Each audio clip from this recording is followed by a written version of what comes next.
Good evening everyone, welcome to knowledge account. আমরা 3000 one liner GK in Bengali from Lucent যেটা start করেছিলাম তার আজকে 5 নম্বর পার্টটা দেখব, যেখানে আমি তোমাদেরকে 1000-এর পর থেকে মানে 1001 থেকে 1250 পর্যন্ত প্রশ্ন আলোচনা করব এই 5 নম্বর পার্টে। এর আগের 4টে পার্ট আমি তোমাদেরকে ভিডিও ডিসক্রিপশন বক্সে দেখো একটা প্লেলিস্ট দেওয়া রয়েছে, লুসেন্ট জিকে ইন বেঙ্গলি, সেই প্লেলিস্টে দিয়ে রেখেছি।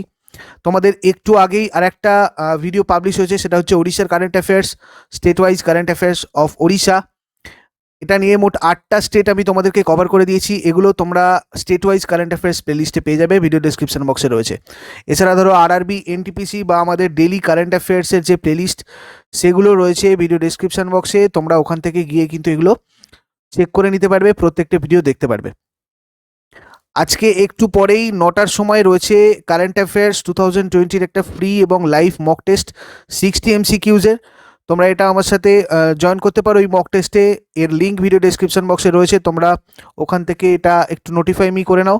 এছাড়া কালকে সকালে তোমাদের জন্য স্পেশালি আমি ফিজিক্স ম্যাথের একটা প্রিভিয়াস ইয়ার কোয়েশ্চেনের সহযোগে আমি একটা ক্লাস অ্যারেঞ্জ করেছি 10টার সময় ঠিক সকালবেলা আনএকাডেমিতে, যেটা ইম্পর্টেন্ট ট্রিক্স থাকবে এবং কিছু টিপস এবং টেকনিক্স দেখিয়ে দেবো যাতে তোমাদের ফিজিক্স ম্যাথগুলো সলভ করতে সুবিধা হয়।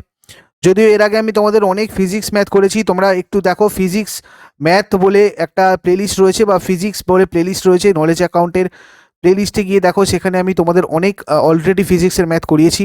তো সেই ভিডিওগুলো অলরেডি দেখো, আনএকাডেমিতেও আমি 4টে ক্লাস করিয়েছি, সেগুলো দেখো। ভিডিও ডেসক্রিপশন বক্সে সবকটা লিঙ্ক দেওয়া রয়েছে, তোমরা ওখান থেকে গিয়ে চেক করে নাও। প্রয়োজনীয় পিডিএফের লিঙ্ক, যেমন প্রত্যেকটা মাসের মান্থলি ম্যাগাজিনের বা আমাদের এই আলটিমেট জেনারেল নলেজ 2020, যেখানে আমি প্রায় 170টা মিসলেনিয়াস টপিক সব একটা জায়গায় ইনক্লুড করে দিয়েছি, যেখানে তোমাদের আর অন্য কোনো জায়গা থেকে খুঁজতে হবে না, একটা জায়গাতে তোমরা সবটা পেয়ে যাবে। তো এখানের মধ্যে ডিফারেন্স দুটোর মধ্যে একটাই, যে এখানে কারেন্ট অ্যাফেয়ার্সগুলো রয়েছে জানুয়ারি টু আগস্ট, এখানে নেই, যার জন্য দুটো পাতার ডিফারেন্স। তোমরা দুটো যে কোনো একটা কালেক্ট করতে পারো, ভিডিও ডিসক্রিপশন বক্সে সব কটার লিঙ্ক রয়েছে। তো চলো আমরা স্টার্ট করি আজকে 5 নম্বর পার্টে 1001 নম্বর প্রশ্ন থেকে। তো আমরা আজকে প্রথম যে প্রশ্নটা দেখব সেটা হচ্ছে অসৎ এবং বিবর্ধিত, যার উত্তর: একটি বস্তুকে কোনো উত্তল লেন্সের সামনে ফোকাস দৈর্ঘ্য অপেক্ষা কম দূরত্বের মধ্যে স্থাপন করলে প্রতিবিম্বের প্রকৃতি কী হবে? দেখো, এখানে আমি সায়েন্সের ম্যাক্সিমাম প্রশ্ন আজকে রেখেছি 1000-এর পর থেকে। এখানে বেশ কিছু অঙ্ক তোমরা দেখতে পারবে, যেগুলো আমি তোমাদের আগামীকাল ভিডিওতে কিংবা দেখো প্রিভিয়াস যে আমি বললাম ফিজিক্সের ম্যাথের প্লেলিস্ট রয়েছে, ওখান থেকে তোমরা পেয়ে যাবে। তো আমি তোমাদের এখানে যেটা করেছি, সব ধরনের একটা করে টাইপের প্রশ্ন রাখার চেষ্টা করেছি, যাতে তোমরা অ্যাটলিস্ট আইডিয়াটা পেয়ে যাও যে আমাদের প্রিভিয়াস ইয়ারগুলোতে কী ধরনের প্রশ্ন জিজ্ঞাসা করা হয়েছে। তো এখানে আমাদের অ্যান্সার হয়ে গেল কোনটা, অসৎ এবং বিবর্ধিত। নেক্সট কোয়েশ্চেন: অবতল লেন্স সর্বদা কোনো বস্তুর অসৎ এবং খর্বাকৃতি প্রতিবিম্ব গঠন করে। তারপরে এটা দেখো কি রয়েছে, আমি একটু তোমাদের এখানে ফার্স্ট বলবো, তা না হলে এতটা বড় ভিডিও কভার করা যাবে না, বেশ খানিকটা বড় হয়ে যাবে ভিডিওটা, যেহেতু 250টা প্রশ্ন একটা ভিডিওতে আমি কভার করছি। তো তোমরা যদি প্রয়োজন পড়ে একটু স্লো মোডে করে নিও ভিডিওটা। দেখো তারপরে যেটা রয়েছে, বিভিন্ন বর্ণের হরফের ওপর একটি সমান্তরাল কাচের ফলক রাখা হলো, কোন বর্ণের অক্ষরটি সব থেকে কম উত্থিত হবে? এখানে দেখো সব থেকে বেশি উত্থিত হবে হচ্ছে লাল বর্ণেরটা। আলোক তরঙ্গের কোন বৈশিষ্ট্যের জন্য মরীচিকা উৎপন্ন হয়? এটা আভ্যন্তরীণ পূর্ণ প্রতিফলন আমাদের হয়ে যাবে। কমলা বর্ণের পরিপূরক বর্ণ নীল, এই পরিপূরক বর্ণগুলো কিন্তু এক্সামে জিজ্ঞাসা করা হয়, তোমরা এগুলো একটু দেখে নেবে ভালো করে। উদয় এবং অস্তের সময় সূর্যকে লাল বর্ণের দেখানোর কারণ হচ্ছে এটা বিক্ষেপণের জন্য হয়, আলোর বিক্ষেপণ ধর্মের জন্য এটা হয়। মেঘমুক্ত আকাশকে নীল দেখায়, তার কারণ নীল বর্ণের তরঙ্গদৈর্ঘ্য যথেষ্ট কম। বিপদ সংকেতে লাল বর্ণের আলোর ব্যবহার করা হয়, কারণ লাল বর্ণের বিক্ষেপণ সব থেকে কম। লাল বর্ণের একটি কাঁচের মধ্যে দিয়ে গাছের সবুজ পাতাকে দেখলে কি বর্ণের দেখাবে? এটা কালো, এটা বিভিন্ন এক্সামে বারবার আসে। সাদা জামা কাপড়ে নীল দেওয়া হয়, কারণ নীল বর্ণ হলুদ বর্ণের পরিপূরক বর্ণ, এই কারণে। প্রিজমের মধ্যে দিয়ে সাদা আলোর প্রতিসরণের ফলে যে বর্ণালী সৃষ্টি হয়, সেক্ষেত্রে কোন বর্ণের বিচ্যুতি সব থেকে বেশি হয়? দেখো এক্ষেত্রে বেগুনি বর্ণের মানে আলোর বিচ্যুতি সব থেকে বেশি হয়। নিচের কোনটির কোনো বিচ্ছুরণ ক্ষমতা নেই? সমান্তরাল কাচফলকের। দেখো এইখানে তোমরা সমান্তরাল যদি আমরা লেন্স বা দর্পণ দেখি, এগুলোর সাথে আমাদের অনেক সময় অপশনে দেওয়া থাকবে এটা, যে কোনটার কোনো বিচ্ছুরণ ক্ষমতা নেই। তো এর মধ্যে আমাদের যেটা অ্যান্সার হবে সেটা হচ্ছে সমান্তরাল কাচফলক। কুয়াশাযুক্ত স্থানে ভালোভাবে দেখার জন্য কোন বর্ণের আলো উপযোগী? চলো এখানে আমাদের এটা বর্গের হয়ে গেছে, তোমরা এটা একটু অ্যাডজাস্ট করে নেবে। তো এটা হচ্ছে লাল, মানে লাল বর্ণের আলো সব থেকে বেশি উপযোগী কুয়াশাযুক্ত স্থানে ভালোভাবে দেখার জন্য। বায়ুমণ্ডলের অবর্তমানে আমাদের আকাশের বর্ণ কি হতো? দেখো এক্ষেত্রে আমাদের কালো হয়ে যেত যদি আমাদের বায়ুমণ্ডল না থাকতো। লাল বর্ণের একটি ফুলকে সাদা আলোতে আলোকিত ঘরে রাখলে কি ধরনের দেখাবে? এটা দেখাবে লাল বর্ণের। দেখো এখান থেকে যেমন একটা আমি অঙ্ক এখানে কয়েকটা পরপর আছে, আমি তোমাদের অঙ্ক টাইপগুলো একটু দেখিয়ে দিতে চাই। একটি উত্তল লেন্সের ফোকাস দৈর্ঘ্য 15 সেন্টিমিটার। একে বিবর্ধক কাচ হিসাবে ব্যবহার করতে গেলে লেন্স থেকে কোনো বস্তুকে বা কতটা দূরত্বে রাখতে হবে, সর্বোচ্চ কতটা দূরত্বে রাখা যাবে? দেখো এটা 15 সেন্টিমিটার থেকে কম আমাদের রাখতে হবে। ফোকাস দৈর্ঘ্যের থেকে কম আমাদের সবসময় রাখতে হবে যদি আমরা বিবর্ধিত প্রতিবিম্ব চাই। তো এই ধরনের প্রশ্ন অনেক সময় ঘুরিয়ে আমাদের এক্সামে কিন্তু জিজ্ঞাসা করা হয়। লেন্সের এক পৃষ্ঠে লেন্সের নিকটে একটি আঙুল ধরলে অপর পৃষ্ঠ থেকে আঙুলটার খর্বাকৃতি প্রতিবিম্ব দেখা গেলে লেন্সটার প্রকৃতি কী হবে? দেখো এটার প্রকৃতি হবে অবতল। কোনো লেন্সের ক্ষমতা +5D, দেখো +5 ধনাত্মক আমাদের 5 ডায়াপ্টার যদি হয় তাহলে তার প্রকৃতি কী ধরনের হবে এবং ফোকাস দৈর্ঘ্য কত হবে? দেখো এক্ষেত্রে আমাদের এটা হবে অ্যাকচুয়ালি যখন আমাদের প্লাস হবে তখন উত্তল, এবার তার সাথে সাথে 20 সেন্টিমিটার। দেখো এই অঙ্কগুলোও কিন্তু আমি তোমাদের ফিজিক্স ম্যাথের প্লেলিস্টে করিয়ে দিয়েছি, তোমরা একটু ওখান থেকে গিয়ে চেক করে নিও। আর যদি না হয় তোমরা কালকে আমার সাথে আনএকাডেমিতে সকাল 10টার ক্লাসে একটু থাকবে, লাইভ ফ্রি ক্লাসে আমি তোমাদের খানিকটা এগুলো বলে দেবো। দুটো সমতল দর্পণের মধ্যবর্তী কোণ যদি 90 ডিগ্রি হয় তাহলে এদের মধ্যে আলোক বস্তু রাখলে কটা প্রতিবিম্ব গঠিত হবে? দেখো মোট 3টে প্রতিবিম্ব গঠিত হবে। কোনো পাত্রে রাখা গ্লিসারিনের মধ্যে কোনো কাচদণ্ডকে নিমজ্জিত করলে দেখতে না পাওয়ার কারণ কি? দেখো এটা দেখতে না পাওয়ার কারণ হচ্ছে উভয়ের প্রতিসরাঙ্ক প্রায় একই। সমতল দর্পণে গঠিত প্রতিবিম্বের রৈখিক বিবর্ধন যদি 1 হয় তাহলে দর্পণের ফোকাস দূরত্ব কত হবে? দেখো ফোকাস দৈর্ঘ্য আমাদের এক্ষেত্রে অসীম হয়ে যাবে। ঠিক আছে, যদি সমতল দর্পণে আমাদের জানি সবসময় সমতল দর্পণের ফোকাস দৈর্ঘ্য সবসময় অসীম হয়। কি শর্ত পূরণ হলে একটি উত্তল লেন্সে গঠিত প্রতিবিম্বের ক্ষেত্রে রৈখিক বিবর্ধনের মান 1 হবে? দেখো বস্তুকে 2 এর দূরত্বে রাখতে হবে। সমতল দর্পণের ক্ষমতা যদি P হয় তাহলে P এর মান কত হবে? 0 ডিগ্রি। শুদ্ধ বর্ণালী গঠনের ক্ষেত্রে প্রিজমের অবস্থান হলুদ বর্ণের ন্যূনতম চ্যুতির অবস্থানে,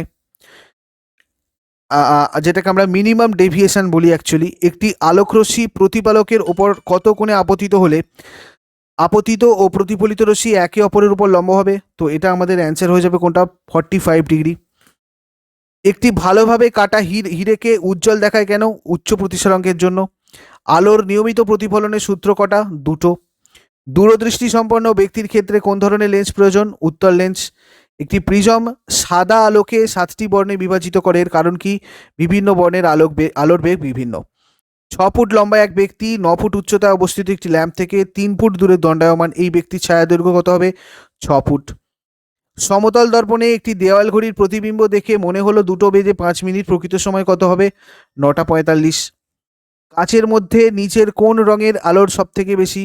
কাচের মধ্যে সব থেকে বেশি হচ্ছে লাল রঙের আলোর বেগ সব থেকে বেশি হবে। কাচের মধ্যে লাল রঙের আলোর বেগ সব থেকে বেশি হবে। এরপরে দেখো আমরা যেটা দেখবো সেটা হচ্ছে কাচ থেকে জলে প্রবেশ করলে আলোর ক্ষেত্রে নিচের কোন রাশিটি অপরিবর্তিত থাকে? আলোর ক্ষেত্রে সবসময় কম্পাঙ্কটা অপরিবর্তিত থাকবে। ঠিক আছে, আচ্ছা এখানে দেখো কি রূপে উত্তল দর্পণ ব্যবহার করা হয়?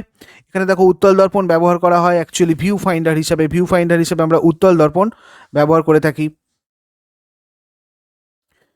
এক দীর্ঘ দৃষ্টি সম্পন্ন ব্যক্তির 40 সেন্টিমিটার ফোকাস দৈর্ঘ্যের লেন্স দরকার, তাহলে লেন্সের ক্ষমতা কত? লেন্সের ক্ষমতা সম্পর্কিত এই সব অঙ্কগুলো আমি তোমাদেরকে ফিজিক্স ম্যাথের প্লেলিস্টে করিয়েছি অলরেডি, তোমরা ওখান থেকে দেখো, আমি বুঝিয়ে ফর্মুলা ধরে করেছি। আদারওয়াইজ কালকের ফ্রি ক্লাসে একটু থাকো, তাহলে আমারও সুবিধা হবে তোমাদেরকে এগুলো বুঝিয়ে দিতে। রামধনুর সুন্দর বর্ণগুলো কোন প্রক্রিয়ার জন্য সৃষ্টি হয়? এটা আলোর বিচ্ছুরণের জন্য সৃষ্টি হয়। আমাদের চারপাশে বস্তু দেখতে পাই যে প্রক্রিয়ার মাধ্যমে, সেটা হচ্ছে বিক্ষিপ্ত প্রতিফলন। যে প্রক্রিয়ার ফলে আকাশের বর্ণ নীল দেখায় সেটা হচ্ছে বিচ্ছুরণ। কোনো মাধ্যমের প্রতিসরাঙ্ক বায়ু সাপেক্ষে যদি √2 হয় তাহলে সংকট কোণ কত হবে? 60 ডিগ্রি হবে। এগুলো সব আমার করানো রয়েছে। জলের মধ্যে একটি বায়ুর বুদবুদ আচরণ করে সমতলোত্তল লেন্সের মতো। একটি কাচের প্রিজমকে জলের তলায় রাখলে তার বিচ্ছুরণ ক্ষমতা প্রতিসারক কোণের উপর নির্ভর করে কমতেও পারে বা বাড়তেও পারে। সমতল দর্পণ দ্বারা সৃষ্ট কোনো বস্তুর প্রতিবিম্ব সর্বদা অসৎ ও বস্তুর সমান হয়। একটি প্রিজমের ক্ষেত্রে বিচ্যুতিকোণ বৃহত্তর হয় বেগুনি আলোর জন্য। কোনো উত্তল লেন্স থেকে 12 দূরত্বে বস্তু যদি রাখা হয় তাহলে লেন্সের অপর দিকে 12 দূরত্বে উল্টো এবং সৎবিম্ব তৈরি হবে। এগুলো একটা ছকের মাধ্যমে আমি তোমাদের বলেছিলাম যে কোথায় বস্তু রাখলে কোথায় প্রতিবিম্ব তৈরি হবে। যখন একজন ব্যক্তি বিবর্ধক কাঁচ হিসেবে একটি উত্তল লেন্স ব্যবহার করে তখন লেন্স থেকে দর্শনীয় বস্তুর দূরত্ব হওয়া চাই কতটা? ফোকাল লেন্থের কম, অর্থাৎ ফোকাস দৈর্ঘ্যের কম। এফ ফোকাস দৈর্ঘ্য বিশিষ্ট একটা উত্তল লেন্স থেকে F/2 দূরত্বে বস্তু রাখা আছে, তাহলে প্রতিবিম্বটা দেখো এখানে তোমরা এই প্রশ্নটা একটু অ্যাভয়েড করবে, আমি তোমাদের পিডিএফে এটা এটা ঠিকঠাক করে দেবো। আচ্ছা, এরপরে আমরা চলে যাব, দেখো একটি তড়িৎ কোষে কোন শক্তিতে রূপান্তরিত হয়। তড়িৎ কোষে সবসময় আলোক শক্তি তড়িৎ শক্তিতে রূপান্তরিত হয়। দেখো এই কয়েকটা জায়গা আমাকে একটু এডিট করতে হবে বলেই আমি তোমাদেরকে পিডিএফটা দিতে পারছি না। এটা শেষ হয়ে গেলে আমি তোমাদেরকে অবশ্যই এগুলো পিডিএফটা দিয়ে দেবো যখন আমাদের 3000 প্রশ্ন ওখানে কমপ্লিট হয়ে যাবে। নিচের কোন রাশিটির উপর কোনো পরিবাহী রোধ নির্ভর করে না? দেখো এখানে সবসময় পরিবাহী রোধ কিন্তু আপেক্ষিক গুরুত্বের উপর নির্ভর করবে না। আমাদের যদি আমরা এখানে দেখতে চাই যে পরিবাহী রোধ কিসের উপর নির্ভর করে, তো আমাদের পরিবাহী রোধ সবসময় নির্ভর করবে বিভব প্রভেদের ওপর, প্রবাহ মাত্রার ওপর, ঠিক আছে, এইগুলোর উপর নির্ভর করবে, বা পরিবাহীর অন্যান্য তাপমাত্রার ওপর, এইগুলোর ওপরে কতটা সময় ধরে পরিবাহীর মধ্যে দিয়ে তড়িৎ যাচ্ছে সেটার উপর দিয়ে, কিন্তু আপেক্ষিক গুরুত্বের ওপর নয়। তো এক্ষেত্রে আমাদের সেই জন্য এক্ষেত্রে আমাদের অ্যান্সার কোনটা হবে? আপেক্ষিক গুরুত্ব। এখানে আমরা আপেক্ষিক গুরুত্বটা লিখব। কোনো পরিবাহীর মধ্যে স্থায়ী তড়িৎ প্রবাহ মাত্রা ঘটার শর্ত হচ্ছে পরিবাহীর দুই প্রান্তে স্থায়ী বিভব প্রভেদ থাকতে হবে। কোনো পরিবাহীর তাপমাত্রা এবং অন্যান্য ভৌত অবস্থা অপরিবর্তিত থাকলে পরিবাহীর মধ্যে দিয়ে প্রবাহিত প্রবাহ মাত্রা উহার দুই প্রান্তের বিভব প্রভেদের সাথে সমানুপাতিক হয়। এটা আমাদের ওহমের সূত্র। কোনো বৈদ্যুতিক বর্তনীতে শর্ট সার্কিট হওয়ার অর্থ হচ্ছে বর্তনীর রোধের মান ন্যূনতম হয়ে যাবে। বার্লো চক্রের পরীক্ষায় চৌম্বক ক্ষেত্র এবং তড়িৎ প্রবাহ উভয়েরই অভিমুখ বিপরীত করা হলে চক্রের ঘূর্ণনের অভিমুখ একই থাকবে। বৈদ্যুতিক মোটরের কোন শক্তিতে রূপান্তরিত হয়? দেখো বৈদ্যুতিক মোটরের ক্ষেত্রে তড়িৎ শক্তি যান্ত্রিক শক্তিতে রূপান্তরিত হয়। একটি আদর্শ অ্যামিটারের রোধ সাধারণত 0 হওয়া উচিত। একটি গ্যালভ্যানোমিটারের সাথে শ্রেণী সমবায় একটি উচ্চমানের মানে যদি রোধ যুক্ত করা হয় তাহলে সেই সমবায়টাকে বলা হয় ভোল্টমিটার। এই জায়গাটা তোমরা একটু করবে, এখানটা আমাকে ঠিকঠাক করে নিতে হবে। যাই হোক, এটা আমি তোমাদের পিডিএফে রেডি করে দেবো। কোনো নির্দিষ্ট পরিবাহী দুই প্রান্তের বিভব প্রভেদের মান যদি দ্বিগুণ করা হয় তাহলে উৎপন্ন তাপের হার হবে কত? 4 গুণ। ঠিক আছে, এটা আমরা ওহমের সূত্র দিয়ে বলতে পারি। সম্পর্ক সঠিক, দেখো সঠিক সম্পর্ক এখানে একটা আমি তোমাদের দিয়েছি, এখানে সম্পর্কটা আমাদের মেন দরকার। দেখো এখানে অ্যাকচুয়ালি এখানে সঠিকের বদলে আমাদের কি হবে? এখানে ক্ষমতা, প্রবাহ মাত্রা এবং আমাদের বিভব প্রভেদ, এইগুলোর মধ্যে যে সম্পর্কটা সেইটা আমাদের বিভিন্ন ক্ষেত্রে যখন আমরা বিভিন্ন পরীক্ষা দেখেছি, বিভিন্ন ধরনের ফিজিক্স নিউমেরিক্যাল আসে, এই প্রবাহী তড়িৎ থেকে আমাদের এই ফর্মুলাটা কাজে লাগবে, watt equals to volt into ampere. তো এটা আমি তোমাদেরকে দেখিয়েছি, তোমরা দেখো ফিজিক্স নিউমেরিক্যাল যে ফিজিক্সের যে ম্যাথের ভিডিওগুলো রয়েছে ওগুলোতে দেখো। আদারওয়াইজ আমি তোমাদের আলো, প্রবাহী তড়িৎ এগুলো আলাদা করে লাইভ ক্লাসে আমি তোমাদের বুঝিয়ে দেওয়ার চেষ্টা করব ইউটিউবেই। তাপ উৎপাদন দ্বিগুণ হয়ে যাবে যদি একটি তড়িৎ বর্তনীয় রোধ অর্ধেক করে দেওয়া হয়, তাহলে তাপীয় ফলের যে পরিবর্তন দেখা যাবে এটা হচ্ছে আমাদের জুলের সূত্র ধরে করা যাবে। জুলের সূত্র আমাদের কি I²RT যেটা আমরা বলি সেইটা ধরে এটা আমাদের হয় অ্যাকচুয়ালি। ঠিক আছে, তোমাদের যেটা বুঝতে পারবে কোনো অসুবিধে নেই, আমাকে চ্যাপ্টারের নাম বলো, প্রশ্নের নাম্বার বলো, আমি তোমাদের নেক্সট দিন সেগুলো পুরোপুরি এক্সপ্লেন করে দেবো। ডিসি মোটরে এসি পাঠালে আর্মেচার জোরে ঘোরে অ্যাকচুয়ালি। 1 ভোল্টের বিকল্প মান 1 কুলম্ব পার জুল। তড়িৎচালক বল সূচিত করে একক আধান স্থানান্তরিত হওয়ার জন্য উৎপন্ন শক্তি। একটি বৈদ্যুতিক হিটারের রেটিং যদি এরকম দেওয়া থাকে, হিটারের কুণ্ডলী রোধ আমাদের অনেক সময় জানতে চাওয়া হয়, তো এক্ষেত্রে আমাদের 220 ওহম হবে, এটাও আমি বলে দিয়েছি কিভাবে করতে হবে। বৈদ্যুতিক ফিউজের উপাদান হিসেবে ধাতু সংকর ব্যবহার করা হয়, কারণ কি? কারণ এর গলনাঙ্ক কম। সূচি চুম্বকের সাহায্যে কি নির্ণয় করা হয়? চৌম্বক ক্ষেত্রের অভিমুখ নির্ণয় করা হয়, চুম্বক শলাকা যেটাকে আমরা বলি। বৈদ্যুতিক যুগ, এবার আমরা কিছু ইতিহাসের প্রশ্ন এখানে দেখব। বৈদিক যুগে একজন বিদেশি নারীর নাম এগুলো এখানে তোমরা পেয়ে যাবে। লোপামুদ্রা এই ধরনের অনেক রয়েছে, তোমাদের এই জায়গাগুলো কিন্তু একটু পড়তে হবে। আমি অ্যাকচুয়ালি তোমাদের জায়গাগুলো বোঝানোর চেষ্টা করছি কোন কোন জায়গাগুলো থেকে এক্সামে প্রশ্ন আসতে পারে। জৈনদের প্রথম তীর্থঙ্কর ঋষভনাথ, শেষ তীর্থঙ্করকে তোমরা আমাকে কমেন্ট বক্সে জানাও দেখি। ঠিক আছে, সাতবাহন বংশের বা ধরো মহাবীর কততম তীর্থঙ্কর ছিলেন, এটাও আসে অনেক সময় এক্সামে, এগুলো তোমরা আমাকে কমেন্টে জানাও দেখি। সাতবাহন বংশের প্রতিষ্ঠাতা শিমুখ। কনিষ্কের সভাকবি ছিলেন অশ্বঘোষ। বিম্বিসার কোন বংশের রাজা ছিলেন? হর্যঙ্ক বংশের রাজা, প্রচুরবার আসে এক্সামে। কোন মৌর্য সম্রাটকে ভারতের প্রথম ঐতিহাসিক সার্বভৌম সম্রাট বলা হয়? তো এটা চন্দ্রগুপ্ত মৌর্য হয়ে যাবে আমাদের।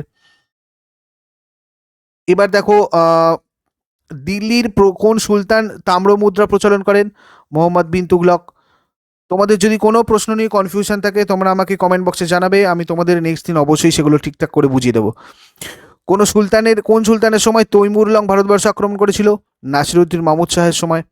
বিদারার যুদ্ধ কাদের মধ্যে হয়েছিল? ওলন্দাজ আর ইংরেজদের মধ্যে। ৭৬-এর মন্বন্তরের সময় বাংলা নবাব কে ছিলেন? নাজিম উদ্দৌলা। সলবাইয়ের সন্ধি কবে স্বাক্ষরিত হয়েছিল? ১৭৮২-তে। শ্রীরঙ্গপত্তনমের সন্ধি কাদের মধ্যে হয়েছিল? টিপু সুলতান ও ব্রিটিশদের মধ্যে। আকবর কত খ্রিস্টাব্দে বাংলা দখল করে? ১৫৭৬ খ্রিস্টাব্দে। কলকাতার নাম কে আলীনগর রেখেছিলেন? সিরাজউদ্দৌলা। ঋগ্বৈদিক যুগে আর্যরা যে মুদ্রা ব্যবহার করত সেগুলোর নাম কি ছিল? নিস্ক ও মনা। ইন্ডিয়ান পেনাল কোড নিম্নলিখিতদের মধ্যে দেখো, ইন্ডিয়ান পেনাল কোড কার আমলে রচিত হয়? ইন্ডিয়ান পেনাল কোড অ্যাকচুয়ালি কিন্তু লর্ড ডালহৌসির আমলে রচিত হয়েছিল। চিরস্থায়ী বন্দোবস্ত কে প্রবর্তন করেন? লর্ড কর্নওয়ালিস প্রবর্তন করেছিলেন চিরস্থায়ী বন্দোবস্ত। আর আমাদের ইন্ডিয়ান পেনাল কোড লর্ড ডালহৌসির আমলে রচিত হয়েছিল। টাটা কোম্পানির প্রতিষ্ঠাতা কে? জামশেদজি টাটা। কোন গভর্নর জেনারেল ভারতে ডাকটিকিট প্রচলন করেছিলেন? লর্ড ডালহৌসি। অষ্টাধ্যায়ী গ্রন্থটি পাণিনির লেখা, যেটা একটা ব্যাকরণ সংক্রান্ত গ্রন্থ। রামচরিত গ্রন্থটা সন্ধ্যাকর নন্দীর লেখা। সর্বপ্রথম পাঞ্জাবের সেনাবাহিনীতে বিভাজন এবং শাসন নীতি কার্যকর করেছিলেন জন লরেন্স। এরপর দেখো, গান্ধীজি হরিজন নামে ডাকতেন দলিত হিন্দুদের। জিন্দাপীর নামে পরিচিত ছিলেন ঔরঙ্গজেব। পতিদার বলা হতো রাজস্ব আদায়কারীদের। ভারত সভা প্রতিষ্ঠিত হয় মানে স্থাপিত হয়েছিল ১৮৭৬ সালে। সৈয়দ বংশের প্রতিষ্ঠাতা খিজির খান। মালিক কাফুর ছিলেন আলাউদ্দিন খলজি সেনাপতি। কলকাতা মেডিকেল কলেজ স্থাপিত হয়েছিল ১৮৩৫ সালে। গৌরেশ্বর উপাধি ধারণ করেছিলেন লক্ষণ সেন। প্রথম পর্যায়ে মিশরীয় লিপি ছিল হচ্ছে লিপি ভিত্তিক। মস্তিষ্কের গহ্বরকে ভেন্ট্রিকল বলা হয়। মানব মস্তিষ্কের যে অংশ শ্বাসকার্য, হৃদস্পন্দন, প্রস্টিগনালীর চলন অর্থাৎ পেরিস্টলসিস নিয়ন্ত্রণ করে সেটাকে মেডুলা অবলাঙ্গাটা বলে বা মেডুলা অবলাঙ্গাটা। দর্শন ও শ্রবণের সাহায্য করে কোনটা? মধ্য মস্তিষ্কের টেকটাম। দর্শন কেন্দ্র থাকে অ্যাকচুয়ালি অপটিক্যাল লোবের মধ্যে। মানব মস্তিষ্কের যে অংশ অক্ষিগোলকের বিচলন বা তারার প্রসারণ নিয়ন্ত্রণ করে সেটা হচ্ছে সেরিব্রাল কর্টেক্স। ক্ষুধা, তৃষ্ণা, ঘুম নিয়ন্ত্রণকারী মস্তিষ্কের অংশ হচ্ছে হাইপোথ্যালামাস। আমি তোমাদেরকে বায়োলজি দেখো প্লেলিস্টে গিয়ে আমি তোমাদের পুরো স্নায়ুতন্ত্রটা ভালো করে বলে দিয়েছিলাম। পুরো স্নায়ুতন্ত্র ওখানে করা রয়েছে, তোমরা স্নায়ুতন্ত্রটা দেখলেই ওখান থেকে বুঝতে পারবে। আমি পুরো সবকটা মস্তিষ্কের শ্রেণীবিভাগ, তাদের কাজ, কোথায় কোন জিনিসটা আছে ছবির সাহায্যে সুন্দরভাবে বুঝিয়ে দিচ্ছি। তোমরা বায়োলজি প্লেলিস্টে একটু গিয়ে ফলো করো। মস্তিষ্কের যোজক বলা হয় কাকে? পঞ্চকে। প্রতিসারক মাধ্যম হিসাবে কাজ করে চোখের কর্নিয়া হচ্ছে আমাদের প্রতিসারক মাধ্যম হিসাবে কাজ করে। চোখের বাইরের দিকে স্তরটার নাম হচ্ছে স্ক্লেরা। ঠিক আছে, আচ্ছা, অক্ষিগোলকের বিচ্ছুরিত আলোর প্রতিফলন রোধ করে প্রতিবিম্ব গঠনে সাহায্য করে হচ্ছে আমাদের রেটিনা। চোখের রেটিনার উপরিভাগে যেখানে কোনো প্রকার রড ও কোন কোষ থাকে না তাদের নাম হচ্ছে ব্লাইন্ড স্পট। চোখের কর্নিয়াকে বাইরের পরিবেশ থেকে রক্ষা করে কনজাংটিভা। তারপরে দেখো ১১০৮ নম্বর আমাদের যে প্রশ্ন, মানুষের চোখে লেন্স কোন প্রোটিন দ্বারা গঠিত? এটা হচ্ছে আমাদের ক্রিস্টালাইন হয়ে যাবে। রেটিনা আর অপটিক স্নায়ুর সংযোগস্থলকে বলে অন্ধবিন্দু। আমাদের চোখের লেন্সের চারপাশে সিলিয়ারি পেশির শিথিলীকরণের ফলে লেন্স পাতলা হয়ে যে রূপ সৃষ্টি স্বচ্ছন্দ হয় সেটা হচ্ছে দূরের বস্তু দর্শন অ্যাকচুয়ালি। একশৃঙ্গ গন্ডার কোন বায়োডাইভার্সিটি হটস্পটের বিপন্ন প্রজাতি? পূর্ব হিমালয়। কানহা জাতীয় উদ্যান কিসের জন্য বিখ্যাত? বাঘ। পিগমি হক কোন হটস্পটে দেখতে পাওয়া যায়? এটা হচ্ছে পূর্ব হিমালয়ে দেখতে পাওয়া যায়। কোন জাতীয় দেখো এর মধ্যে এই প্রশ্নটা তোমরা একটু অ্যাভয়েড করে নেবে। এরপরে আমরা যেটা চলে যাব সেটা হচ্ছে টিকরপাড়া কিসের জন্য বিখ্যাত? দেখো টিকরপাড়া ক্রোকোডাইল প্রজেক্টের জন্য বিখ্যাত। এই ধরনের প্রশ্ন কিন্তু আমাদের প্রিভিয়াস ইয়ারে জিজ্ঞাসা করা হয়েছে। ক্রোকোডাইল প্রজেক্টের জন্য বিখ্যাত আমাদের টিকরপাড়া। হিমালয়ান রেড পান্ডার সংখ্যা কমে যাওয়ার অন্যতম কারণ কি? চোরা শিকার, বসতির বিনাশ এবং প্রজননের উপযুক্ত পরিবেশের অভাব। এর মধ্যে দেখো অভয়ারণ্য একটা ইনসিটু সংরক্ষণ, এটা জাস্ট ইনসিটু সংরক্ষণের একটা এক্সাম্পল আমরা বলতে পারি। জলদাপাড়া হলো একটা জাতীয় উদ্যান, জলদাপাড়া হচ্ছে একটা জাতীয় উদ্যান। পশ্চিমবঙ্গে সুন্দরবন ছাড়া আর কোথায় ব্যাঘ্র প্রকল্প আছে? বক্সাতে। ভরতপুর বার্ড স্যাংচুরি ভারতের যে রাজ্যে অবস্থিত? দেখো রাজস্থানে রয়েছে এটা। নিবেশিত পত্ররন্ধ্র দেখা যায় ক্যাকটাসের পাতায়, অ্যাকচুয়ালি ক্যাকটাসে দেখা যায় নিবেশিত পত্ররন্ধ্র। আমরা যদি দেখি মৌমাছির নৃত্যের মাধ্যমে বার্তা বিনিময় কোন ধরনের অভিযোজনের উদাহরণ? তাহলে এটা আমাদের হয়ে যাবে আচরণগত। যে সকল উদ্ভিদ অধিক লবণাক্ত, জলমগ্ন, কর্দমাক্ত অঞ্চলে জন্মায় তাদেরকে হ্যালোফাইট বলে। তারপরে দেখো হ্যালোফাইট উদ্ভিদ হচ্ছে অ্যাকচুয়ালি সুন্দরী গাছ, একটা এক্সাম্পল আমরা যদি ধরি। পায়রার পৌষ্টিকতন্ত্রে পাকস্থলী থাকে না। একটি শারীরবৃত্তীয় অভিযোজন হলো সুন্দরী শ্বাসমূল। নিউম্যাটোফোর হচ্ছে শ্বাসরন্ধ্রকে বলে, শ্বাসরন্ধ্রকে বলে নিউম্যাটোফোর। পায়রার অভিযোজন কি ধরনের অভিযোজন? অঙ্গ সংস্থানগত অভিযোজন। কোনটি সিম্পাজির আচরণগত অভিযোজন নয়? রাউন্ড নৃত্য। ফণিমনসার কাণ্ড কাকে বলে? পর্ণকাণ্ডকে বলে ফণিমনসার, মানে এটাই ফণিমনসার কাণ্ড অ্যাকচুয়ালি। মৌর্য যুগে বড় বণিকদের কি বলা হতো? শ্রেষ্ঠী। হিন্দু কলেজের বর্তমান নাম প্রেসিডেন্সি কলেজ। কাকে ভারতের লৌহ মানব বলা হয়? সর্দার বল্লভভাই প্যাটেলকে। নেতাজি সুভাষচন্দ্র বসু কি ছদ্মনামে ইতালিতে প্রবেশ করেন? অরল্যান্ডো ম্যাথসোটা। ভারতের ইসলামের আবির্ভাব ঘটেছিল 7ম শতাব্দীতে। গৌড় রাজ্যের রাজধানী কি ছিল? দেখো কর্ণ সুবর্ণ ছিল। সেন বংশের সর্বপ্রথম সার্বভৌম রাজা ছিলেন বিজয় সেন। কবে পাল সাম্রাজ্যের বিলুপ্তি ঘটেছিল? দেখো পাল সাম্রাজ্যের বিলুপ্তি ঘটেছিল 1126 সালে। 1126 সাল হয়ে যাবে এখানে আমাদের। তারপরে দেখো এখানে মস্তিষ্কের কোন অংশ দেহের অনাল গ্রন্থির ক্রিয়া নিয়ন্ত্রণ করে? দেখো এটা আমাদের হাইপোথ্যালামাস হয়ে যাবে। শ্বাসক্রিয়ার হার নিয়ন্ত্রণ করে কোন অঙ্গ? পন্স।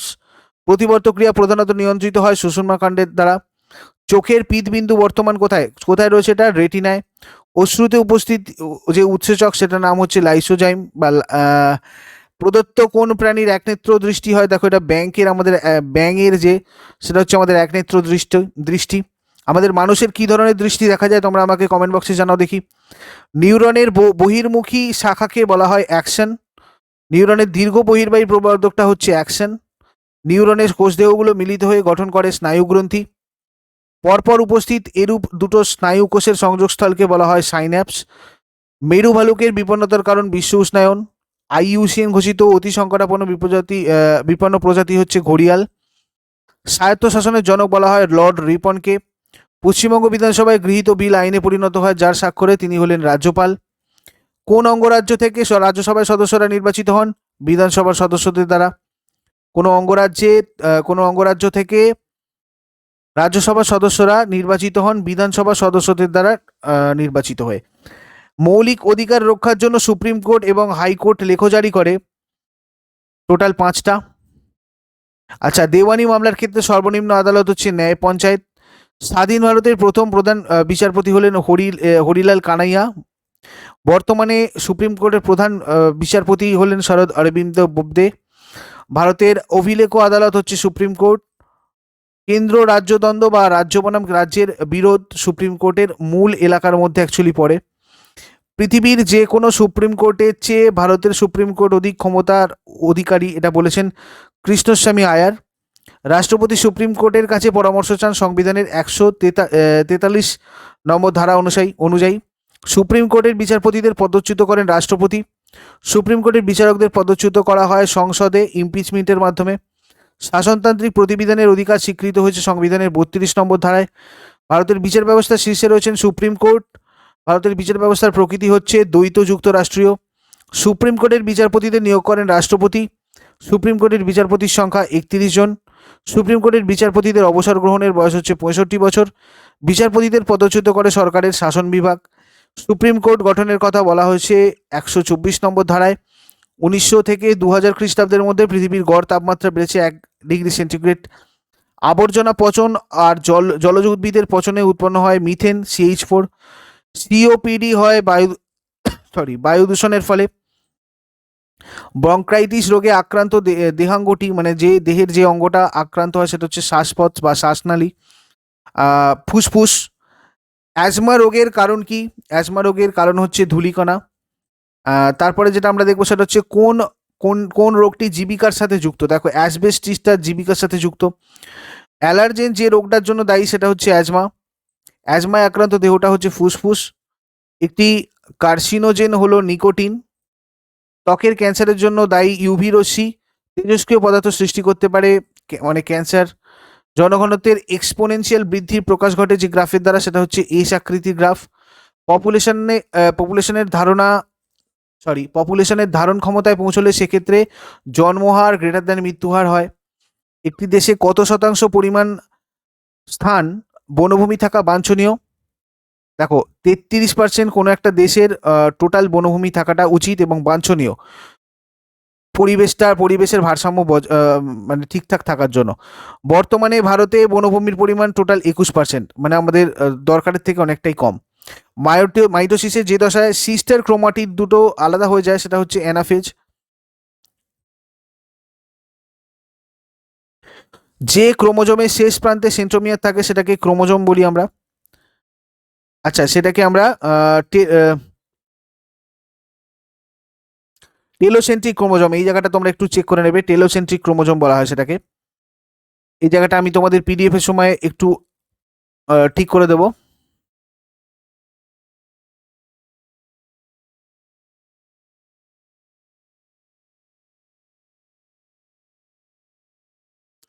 এরপরে দেখো যেটা দেখবো সেটা হচ্ছে মানুষের প্রতিটি দেহকোষে অটোজোমের সংখ্যা কত? 44। মাইটোসিসে যে দশায় ক্রোমোজোমগুলো সুস্পষ্ট হয় ও গণনা করা যায় সেটা হচ্ছে মেটাফেজ। উদ্ভিদ দেহে যে কোষটা মিওসিস পদ্ধতিতে বিভাজন সম্পন্ন করে সেটা হচ্ছে রেণু মাতৃকোষ। ডিএনএ অণুর গুয়ানিনের পরিপূরক ক্ষারমূলকটা হচ্ছে সাইটোসিন। মাইটোসিস কোষ বিভাজনের যে দশায় নিউক্লিয় পর্দা নিউক্লিয়াসকে অবলুপ্ত হতে দেখা যায় সেটা হচ্ছে প্রোফেজ। মানুষের জনন কোষে অথবা শুক্রাণু ও ডিম্বাণুতে অটোজোমের সংখ্যা হচ্ছে 22 জোড়া। গুয়ানিন সাইটোসিনের মধ্যে হাইড্রোজেন বন্ধনের সংখ্যা হচ্ছে 3টি। ক্রসিং ওভার ঘটে অ্যাকচুয়ালি প্যাকাইটিন উপদশায়। মাইটোসিস কোষ বিভাজনের যে দশায় অপত্য ক্রোমোজোমগুলো সমসংখ্যায় উভয় মেরুর দিকে গমন করে, অর্থাৎ ক্রোমোজোমীয় চলন দেখায়, সেটা হচ্ছে অ্যানাফেজ। আদা অ্যাকচুয়ালি রাইজোমের সাহায্যে জনন সম্পন্ন করে। ভারতের সর্বোচ্চ আপিল আদালত হচ্ছে সুপ্রিম কোর্ট।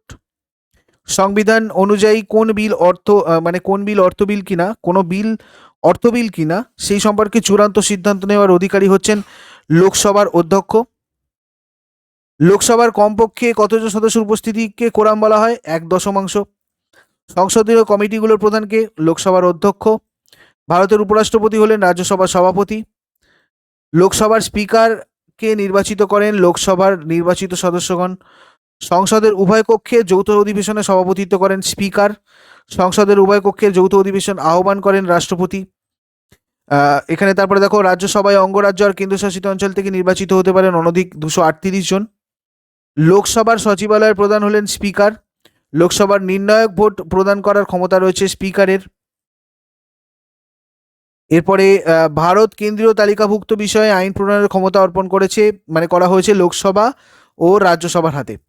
মাই প্রেসিডেন্সিয়াল ইয়ার্স এই গ্রন্থটার রচয়িতা হলেন রামাস্বামী ভেঙ্কটরমন। পশ্চিমবঙ্গের পঞ্চায়েত ব্যবস্থার স্তর হলো 3টে টোটাল। পশ্চিমবঙ্গে গ্রাম পঞ্চায়েতের প্রধানকে বলা হয় গ্রাম প্রধান বলে। গ্রাম পঞ্চায়েত মহিলাদের জন্য সংরক্ষিত আছে মোট আসনের হাফ অংশ। গ্রাম পঞ্চায়েতের সভা মাসে অন্তত একবার বসে। গ্রাম পঞ্চায়েতের প্রশাসনিক কাজে সহায়তা করেন কর্মসচিব। পঞ্চায়েত সমিতির প্রধান হলেন সভাপতি। পঞ্চায়েত সমিতির প্রশাসনিক আধিকারিক হলেন বিডিও। পূর্বে পঞ্চায়েত সমিতির নাম ছিল আঞ্চলিক পরিষদ। ত্রিস্তর পঞ্চায়েত ব্যবস্থার সর্বোচ্চ স্তর হচ্ছে জেলা পরিষদ।